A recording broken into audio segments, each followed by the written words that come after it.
Hey guys, so yesterday I went to go and see Operation Mincemeat at the Fortune Theatre in the West End. Brilliant show. Obviously, it's had extended runs, and I'm really pleased that I managed to go and see it. And obviously, it has recently moved over to Broadway as well, which is it's an interesting thing because obviously the story is very British. It's a very British concept. Um, okay, let's talk a little bit about, first of all, tickets. So the tickets, when I got them on a ballot. So it meant rather than kind of £90 a ticket, which a lot of them seem to be, we managed to get those for half price, and we got dress circle tickets as well. So we were kind of about 4 or 5 rows back on the dress circle. So we had a really good view from where we were. Getting there nice and easy. The Fortune Theatre, if any of you have been to see The Women in Black, it's where that used to be. Great show, that. So yeah, it's opposite the Theatre Royal at Drury Lane, so just off Covent Garden, really nice and easy to get to. So a little bit about the Fortune Theatre. It's quite bijou. It's quite it's small, it's compact. So I would probably say, I mean, I'm not great in enclosed spaces. So for me, we got there a little bit early thinking, well, we can maybe go to the bar, have a drink. But the bar is kind of like maybe the size of my bathroom. It's very tiny. So we actually ended up waiting outside until they opened the house. And then, we were able to just go straight in. Because there isn't much room to kind of stand around. As they kind of said when we went into the bar area, everyone's about to get very, very comfortable with each other.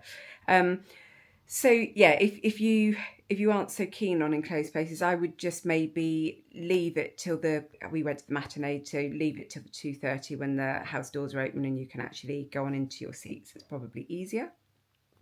Loos. They do have loos there, obviously, because it's a theatre, but there aren't loads of loos there. I actually used the ones in the upper circle, which were very nice. They had plants, everything. My husband used the ones in the bar area of the dress circle.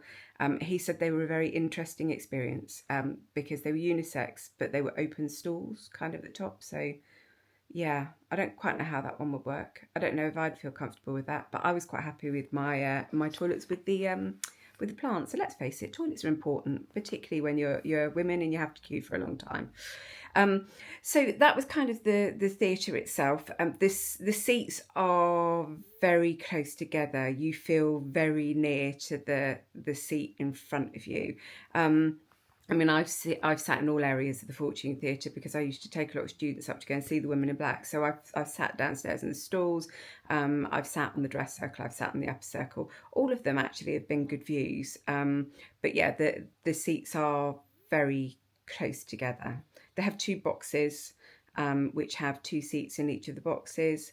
I'm never sure with boxes. I don't like watching a show sideways on. I always worry that I'm going to see into the wings or I'm going to miss something on the other side of the stage. So boxes for me aren't a huge area that I would be interested in purchasing. But that's just me. Some people like it. I mean, to be fair, looking at it in the space, I'd have probably quite liked it for the space yesterday, not going to lie.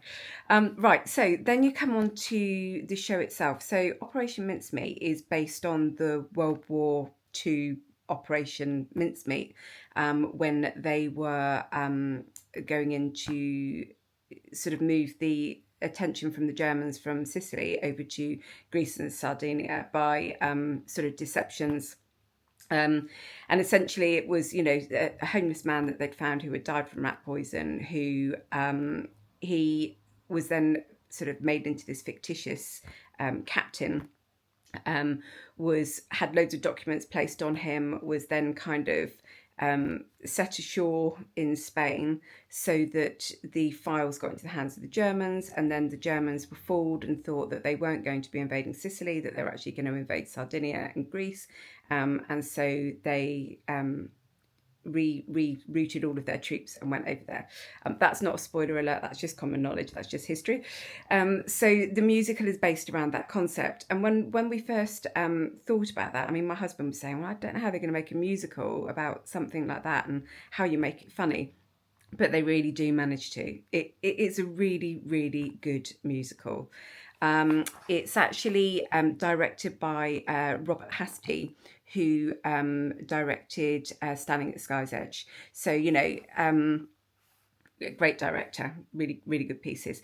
And yeah, this piece was just a mixture of lots of different things. It's a mixture of kind of the producers, Hamilton, and a kind of bog standard musical. So it was really different things going on.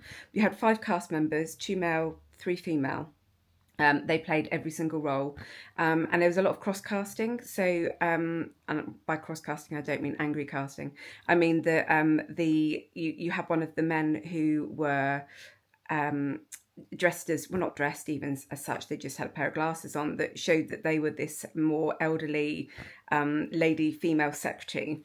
And they did sort of a lot of their role as that, but then at other times they would become the undertaker, or so you had lots of different things like that. The male lead was actually played by a female. The captain, one of the sort of captains in the army, was again played by a female, but then they all switched and played different roles at different times. So I mean, hugely talented, hugely clever, and they've all got a sort of a wealth of experience behind them. I think for me, one of the standout songs was actually by Danny Becker, who played this sort of female secretary.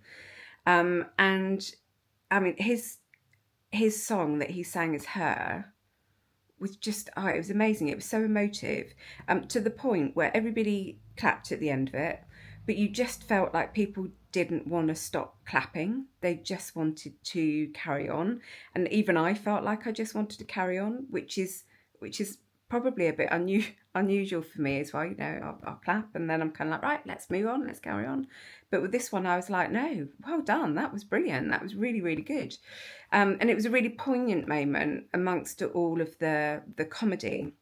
You have other moments where they're breaking out in this kind of disco dancing, and then all of a sudden they're on their marks and spotlights and they're at sea, and then they cut back to being in the disco, and then they cut back, and they're going between offices, and there's little in jokes, and there's little remarks that they make to the audience when the audience maybe react in a way that they shouldn't. So for example, I'm not going to give too much away, they have a part where they have the German Nazi soldiers, because obviously it is based in World War II.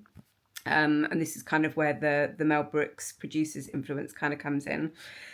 So they have this kind of dance routine, which obviously everybody finds very funny because of the way that it's done. It's very satirical. That when they finish, that one of the actors actually steps forward and looks at the audience, goes, "Really, really," and you kind of go, "Yeah, shouldn't laugh at that." But like I said, it's very Alan Mel Brooks, so that's kind of the element that they're going for. So yeah, I'm trying to think if there's anything that I would change about it. I think the one thing that I found hard sometimes is I'm not a massive Hamilton fan. I'm not a massive fan of kind of the raps within a musical. I can sometimes find it a little bit too much and trying to keep up with the words. I mean, I can see why it was really useful within this particular musical, because there was a lot of information that they needed to get across. So I could see how that would work. But sometimes I just struggled to hear that dialogue and hear some of what they were saying, or it felt like they were slightly behind the beat, which made it a little bit trickier, I think, to follow sometimes. But it really, really was a fantastic musical, and I think if you get a chance to go and see it, I would definitely go and see it. It's 2 hours 25 minutes with a 20-minute interval in there.